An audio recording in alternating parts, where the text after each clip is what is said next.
beds are flat lying, except one, and we'll talk about that. And they're all sedimentary rocks, and I'll talk about those. Also, your part of the world, not many trees, so you can see the beauty of the rocks that are there. The Grand Canyon is the oldest rock. The youngest rock is in Bryce, and it's also the highest elevation. And then this whole area is part of the Colorado Plateau. It has been uplifted in the last 30 million years. The rivers are downcut. So you have what we call incised meanders, some of the best examples in the world. We'll show you some of those. Three most common rocks that are going to be found there: shale. Anytime you see a shale, it's mud. And it's either deposited in the ocean off the shore or in a lake. Sandstone, everybody knows what sand is. It's either going to be a beach or an old sand dune. And then limestone, that is either an old reef system that has been uplifted from a warm ocean or ooze on the bottom. The sandstones and limestones form straight cliffs, whereas shales are all at an angle. So keep those in mind as we go to our first national park, which is Grand Canyon. Now, a lot of people say, oh, that's one of the oldest. Well, it's park number 12 out of 61 parks. First one was actually Yellowstone. Second one was Yosemite. Back in 1919, it became a national park. Actually, it was made a national monument by Teddy Roosevelt in 1908.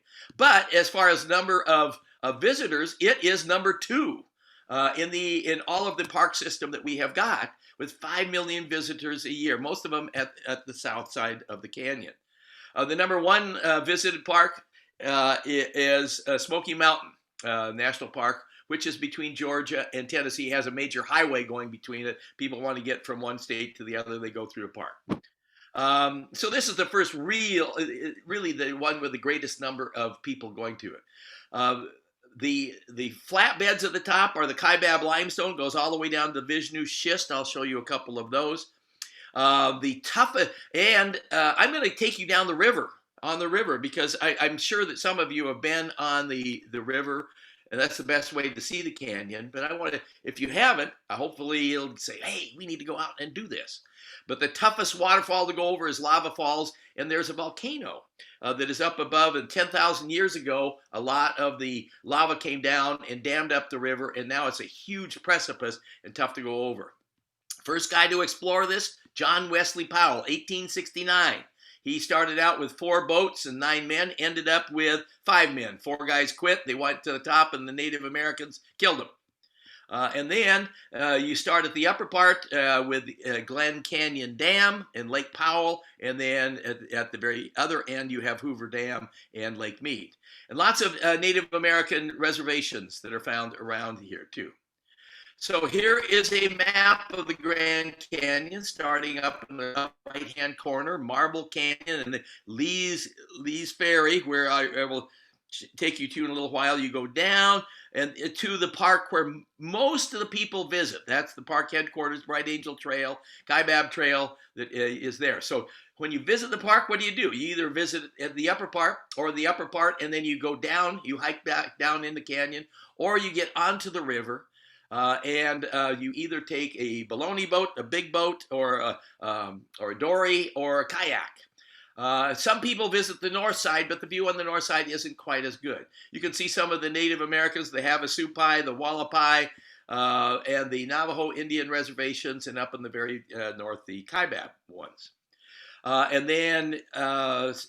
So this is the most common view that you will get from the south side. And when you're looking out there, you'll see all of these different colors and all these sedimentary rocks. And if they're straight up and down, if you look right in the middle, there's the Redwall limestone, straight up and down. If it's straight up and down, it's either a sandstone or a limestone. But if it's at an angle like this, now that's Bright Angel Shale. That's a shale. Then way down the bottom, Vishnu schist. And then way up at the very, very top, Coconino Sandstone, straight up and down, as is the Kaibab limestone, but the Hermit Shale at an angle that you have got. And so for a limestone, that's going to be warm ocean, whereas a sandstone is either going to be an old beach or a sand dune. And so here is the Grand Canyon National Park, and you've got Lake Powell, which is behind the dam up here at the top, and then down here you've got Lake Mead in back of Hoover Dam. And if you haven't been to Hoover Dam, I encourage you to go see it. It is unbelievable. And the building of that's one of the seven wonders of the world architecturally. And they have a visitor center, and I encourage you to go see that. So here's an artist's drawing of John Wesley Powell coming down the river, and incredible exploration. He went on to become the head geologist of the U.S. Geological Survey. Here's a picture of him with a Native American, and you'll notice he has no right arm. And the most common asked question on PhD exams, the oral exam, is what arm was John Wesley Powell missing? And if you answered, who was John Wesley Powell? Well, you flunked, because he's one of the most famous geologists in U.S. history. And secondly, they didn't feed you the answers beforehand. It's always his right arm that is here. But an incredible man, and some of the ideas that he came up with still are good today. So what I'm going to do is take you down the canyon on a trip. And this is where all of the boats every morning are out there. Some are rafts, some of them are dories, some of them are the big baloney boats, and you start on down. Here are the baloney boats. Those are incredible. They just go right over the rapids. A lot of beer is drunk. It only takes 4 days or so to go down. They have a little they also have a little motor on the back too, and you just enjoy, get a suntan, and see all the geology as you go down. It's a lot more difficult in the dories, because when you get up to some of these rapids, oh my God, you have to make sure that you don't go into the big hole you see over here. Otherwise, you'll capsize. You want to maneuver your way through. I started doing trips going down the canyon with Stanford. I lead trips for the Smithsonian and Stanford every year, except this year with COVID. And here's my first group that I took down in 1986, and it was absolutely a wonderful trip. Or you can actually take a mule down into the canyon, like you can see on the right-hand side, or you can hike, like my wife and I did the first time, 1977. And we started at the top. Look at all the ice that was there at that point. When we got to the bottom, this is what it looked like, same day. And we camped out there for a couple of days and then hiked back out. Also, a lot of side canyons that you can go into, especially from the river. This one is a slime pool. It's all algae that is floating in there. But look at what we call the exfoliation on the sandstone that is here. Great views that you can't see from the very, very top. And views from the bottom. This is red wall limestone, straight up and down. Lots of streams coming out of it. Why? Because lots of caves form in the red wall limestone. And the biggest cave that is found there, all of the boat trips going down the river all stop here. You play a game of volleyball. Also, I think the Phoenix Symphony comes down once a year, and they actually play the Grand Canyon Suite in this place, and then you can either be listening or be part of the symphony. Lots of fossils that are there. It is just absolutely fun. You camp every night, generally on one of the sandy beaches that is next to it. You just hope it doesn't have a thunderstorm occurring during the middle of the night, because they are generally associated with a little creek that comes in from the side. Then you get to the bottom and you have the Vishnu schist and Zoroaster granite that is down there, and it's very exciting geologically for me to see this.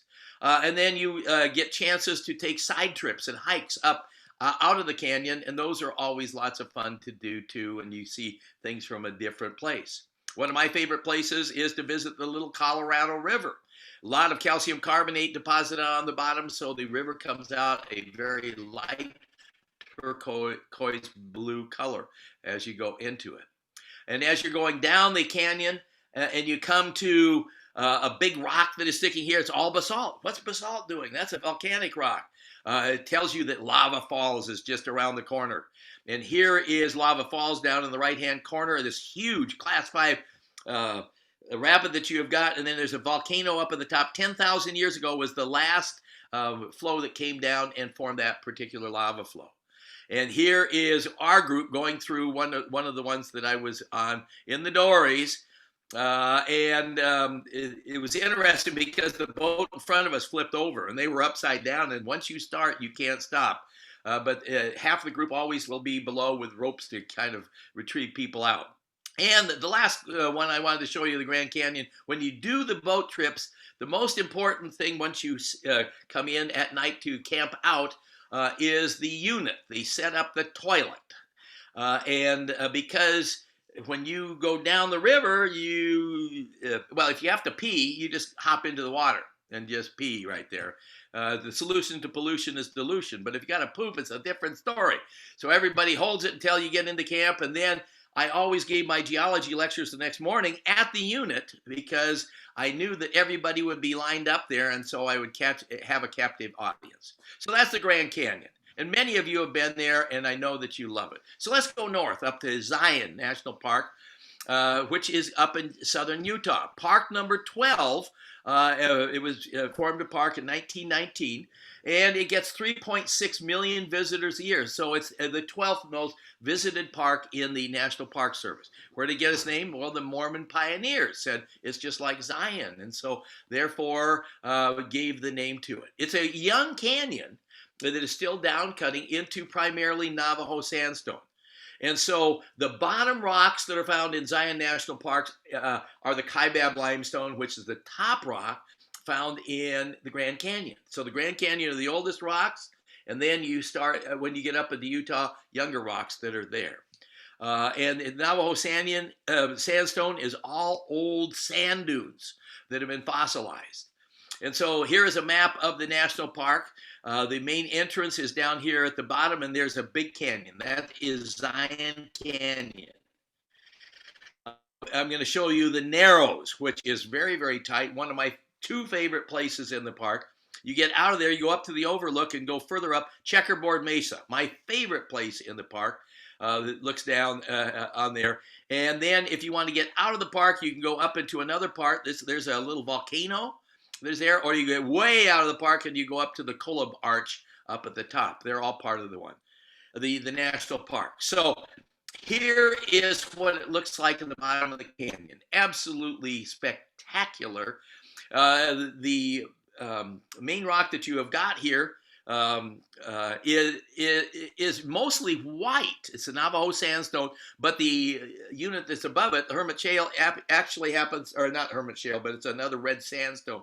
The red color is coated on the outside. Here is Checkerboard Mesa, and this, you can just see all of the different angles of the sand dunes deposited in the past, then fossilized, and then eroded away over the last 200 million years for us to see today. And Mother Nature is shouting out, this was a dry environment once upon a time. And then here is the Zion Canyon overlook, looking down into the canyon that is there. And then, as I mentioned before, the Narrows. It's 2,000 feet from the bottom all the way up to the top, and it's 20 feet wide here. And the Narrows is this little area. The good news is in August, when the thunderstorms happen quite a bit, if there is a thunderstorm upstream, they do not allow anybody to go in because there are a lot of flash floods that come in, and getting caught in some place like this would be kind of detrimental. And I'm having trouble hearing you. Sorry. My watch just talked to me. And then let's go up to Bryce Canyon, the next one. This is the highest elevation park that we have got, and the youngest rocks, as we will see. Now, it's park number 18, made in park in 1928. Gets 1.75 million visitors a year. So it's number 14 in the number of visitors. Why? Because it's part of the Grand Circle. It's really not a canyon. It's really an amphitheater. It's at the edge of a major cliff area. And it's got a whole bunch of fins and pinnacles and what we call hoodoos, erosional remnants, because the bedrock that is found there are old lake deposits. So they're not very, very strong.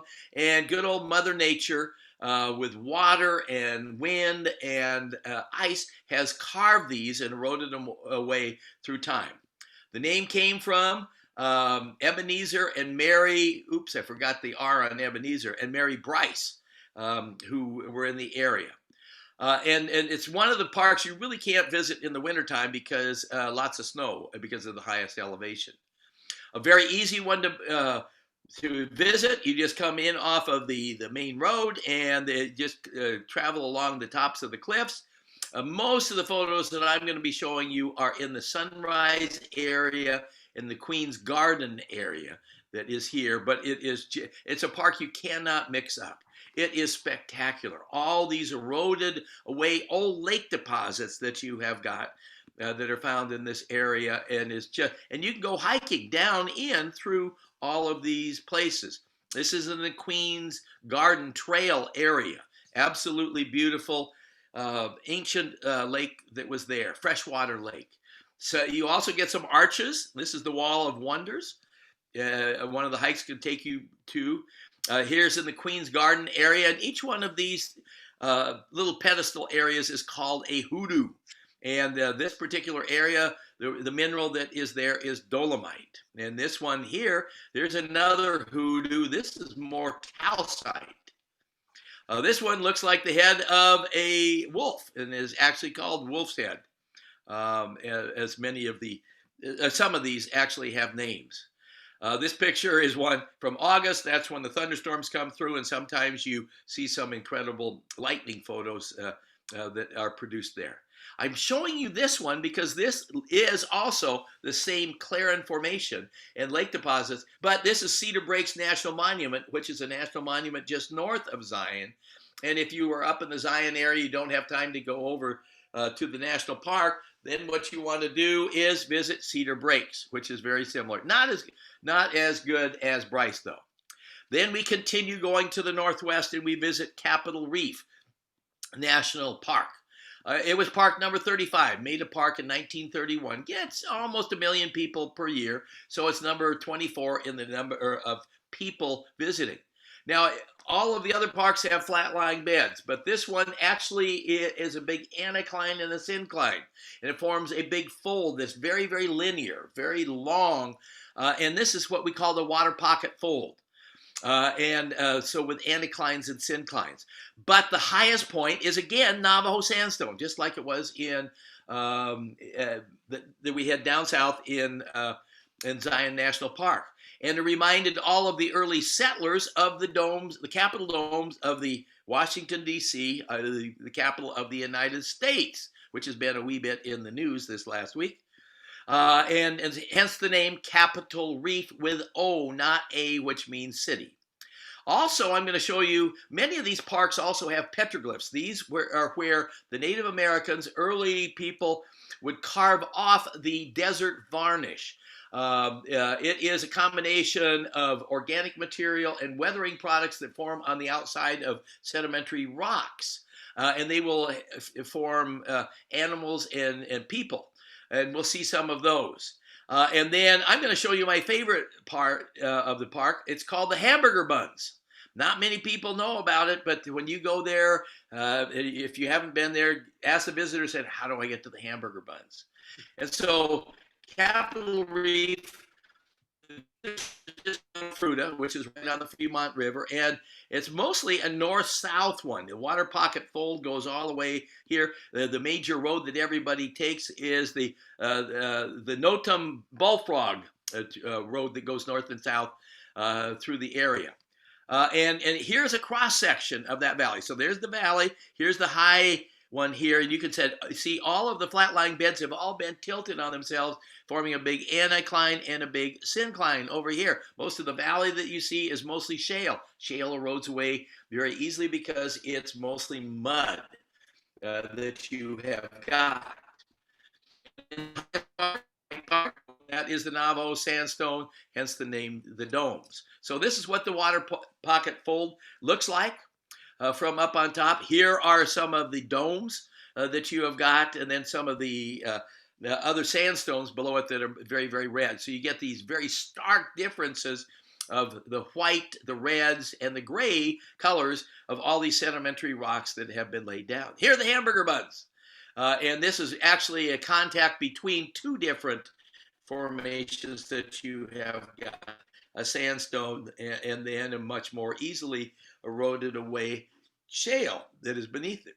And then there are a couple of arches you can see that are found in this area too, which is kind of neat. Here's some of these petroglyphs where they have scratched away the outer coating and giving you the true color of the sandstone underneath coming through. You have animals and then Native Americans that are on that. Then we go further to the northwest to Canyonlands National Park. Park number 31, so became a park in 1964. Gets 634 visitors a year, so it's number 27 on the number of visitors. There are three different parts. The northern part, which we call the island in the sky. And then the southeastern part, the Needles, and I'll show you why it's called the Needles. And then the Maze, an area I haven't even been to, which is down in the southwestern part.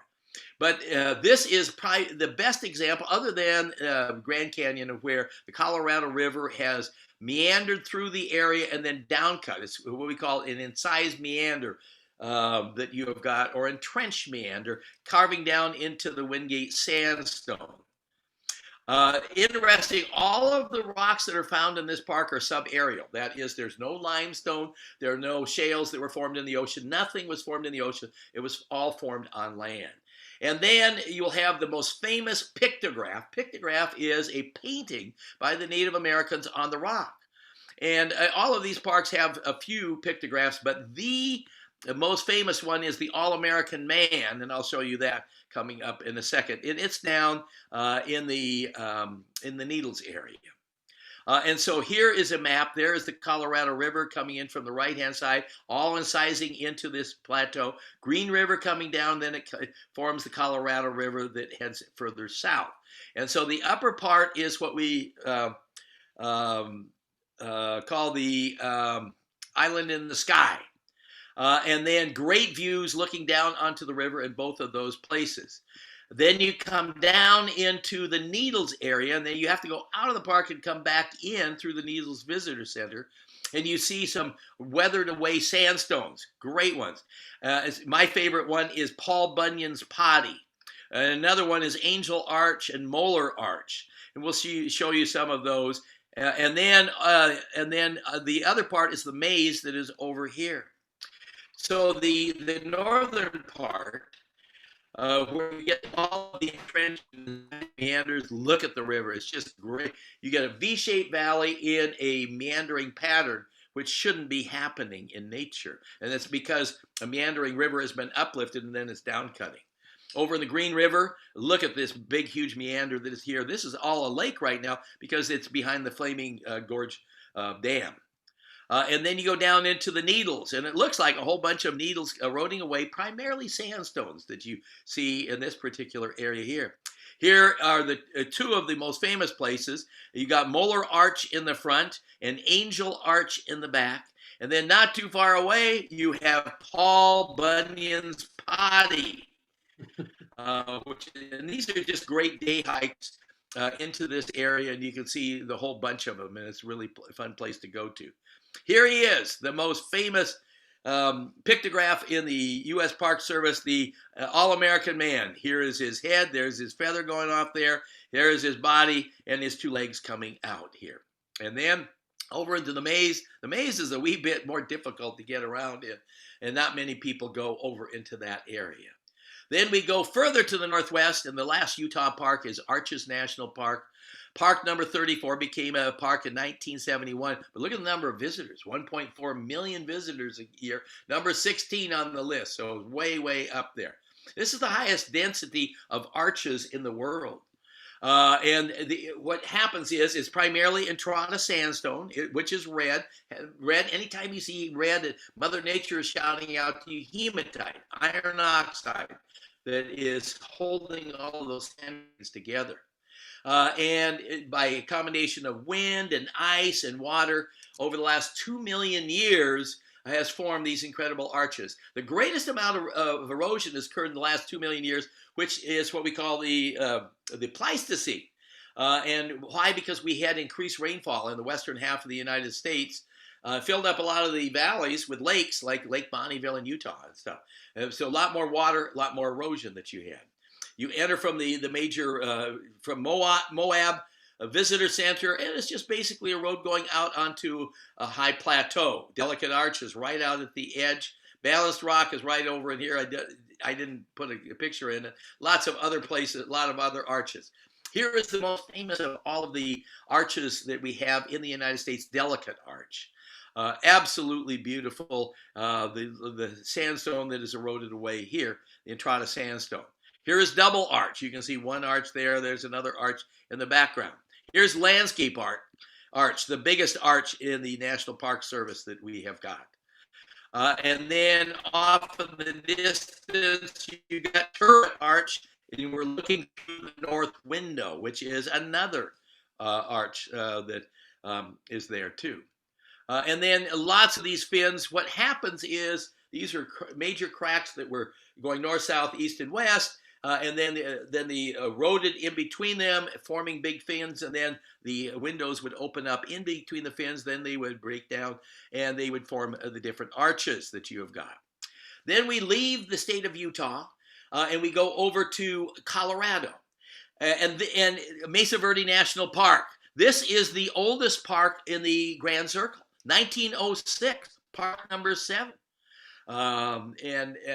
People don't realize that it's the oldest, but it's the least visited of the Grand Circle too, with only 567,000 on the average every year.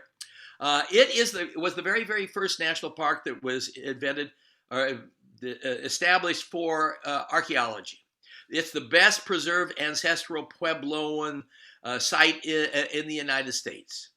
And the Anasazi culture was in this particular area for 600 to 700 years. At first, they were living up on top of the mesa, and then they started living in the overhang areas that protected them all year round.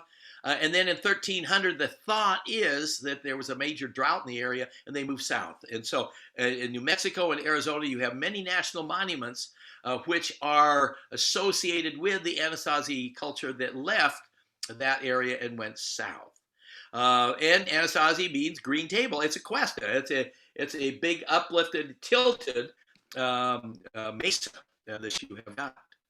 And so when you and this is also, as we will see, this is in Monument Valley. This is where Wile E. Coyote and the Roadrunner hang out.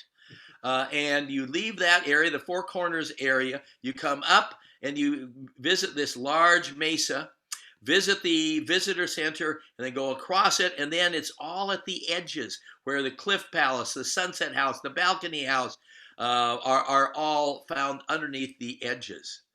And so here is a picture of Mesa Verde.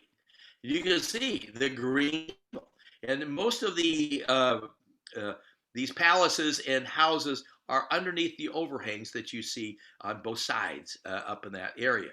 Originally, most of the people lived on top, and they lived in mud structures like you see here. This is a diorama. You don't find any of those structures anymore up there, but this is what it looked like. This is the Pueblo, the oldest age there. Lots of windblown silt that is found up there, and it was great for gardening. And so they had a lot of domesticated corn that was grown in the area. But then with time, they eventually got underneath the overhangs and built these incredible, incredible structures down here. This is the Cliff House. Here's another picture of the Cliff House. And then these round areas, these are kivas. They may have been for storage of food. They may have been ceremonial. We really don't know. This is a painting of what it probably looked like when you had 150, 200 people living in this particular area. And another one of the kivas that you see here. The last park that I wanted to mention is Petrified Forest National Park. So we're now back into Arizona. And it's just off of Highway 40. It's park number 30. So it became a national park in 1962. Gets 645,000 people a year. Surprising to me, being on a major highway, that it doesn't get more people. But I find it totally fascinating. Northern part is all the painted desert. No fossil trees in the northern part, so you go up in that area, and then you go south, and that's where you get these fossilized trees that are down there, the petrified trees. And this whole area was a big floodplain, freshwater floodplain at the edge of the continent that was here at one time. And these large trees actually probably grew 50 to 100 miles away to the southwest. And then as they had died, rivers carried them out into this floodplain where they were buried. And then eventually they were fossilized.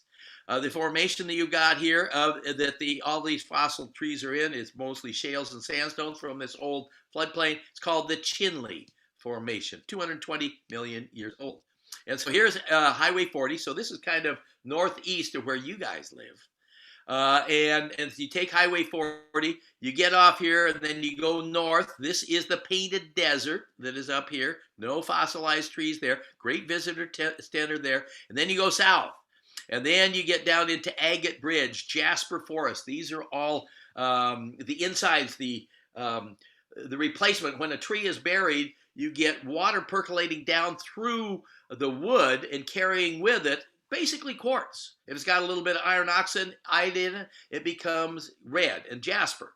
Or if it is more of a non-transparent, it becomes chalcedony, which is more bluish. Hence the names agates and jasper, and then rainbow forest, which is down at the very, very bottom, and the long logs that I'll show you in a second. So the northern part, badland topography.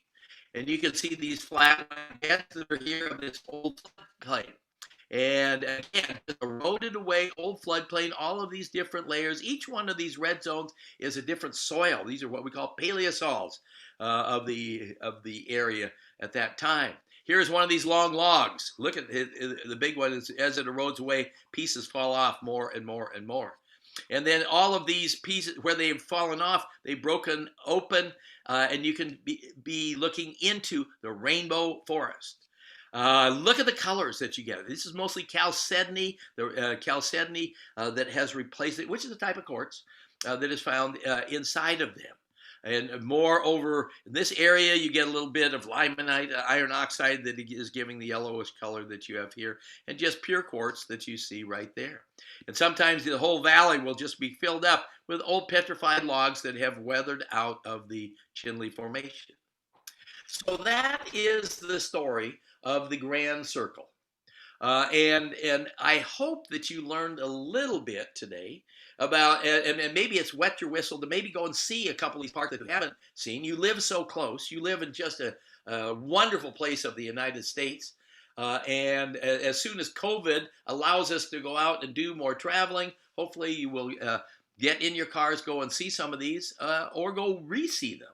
Or if you've been to the Grand Canyon but you haven't been down on the river itself, do that. And so thank you very much, Dick, for the invitation to come down. Thank you, John, for conducting an incredible meeting. You are a good president, so I am impressed with that. And so I'm going to end right there. If anybody has any questions, put it into the chat, and maybe John can ask them to me. Yeah, we'll do. First of all, Scott, huge thank you very much. What an incredible source of knowledge, experience, and information. I've been to 6 of the 8. I've been to some multiple times. Candidly, I loved Bryce in January. The snow and the ice is beautiful. It didn't lend itself to walking down in the way it would if I was there in the summer. But I encourage people, if they can, to go at different times of the year, because seeing the seasons in a different light, very selfish, been to Grand Canyon numerous times at different times of the year, it is just phenomenal. So thank you very much. I'm going to monitor the chat here real quick. Roger Edmonds, how much can you see without doing much walking? For those of us that may not be able to walk as much as we once did, would you recommend a park or two per se that would be something that is good for someone that maybe isn't able to walk as much as, say, other people could? Grand Canyon and Zion probably are 2 of them. Those have so many visitors that you basically have to park your car and then you ride a bus around from stop to stop to stop. And so you don't have to do very much walking. Yep. Some of the others, like Mesa Verde, there's quite a bit of walking. Some parts like Petrified Forest, you can stop at some of the areas, and a short distance away, the parking lot to the overview is not too bad. But the best thing to do before you go is check the website to see that. Some of them do have quite a bit of hiking in them, and you don't want to do that.